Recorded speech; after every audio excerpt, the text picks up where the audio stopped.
နှလုံးသားအလားတွေအကျဉ်းနာစေတနာလေးတွေမေတ္တာပွားပွားစို့လေမင်္ဂလာရှိသောရက်မြတ်ခါပြီကြက်တီရှိသောနေမြတ်ခါပြီနန္ဒတတဝါတွေကြမ်းမာကြမ်းပါစေခုနှစ်ရက်သားသမီးများတွေဘေးရန်ခတ်သိမ်းတင်းငြိမ်ကြပါစေစိတ်ပဝင်နှလုံးရွှင်ပြုံးအေးချမ်းကြပါစေ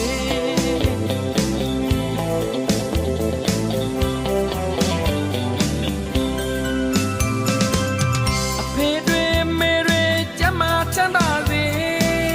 အကိုတွေမတွေကြမ်းမာချမ်းသာစေညီလေးညီမလေးများနဲ့အားလုံး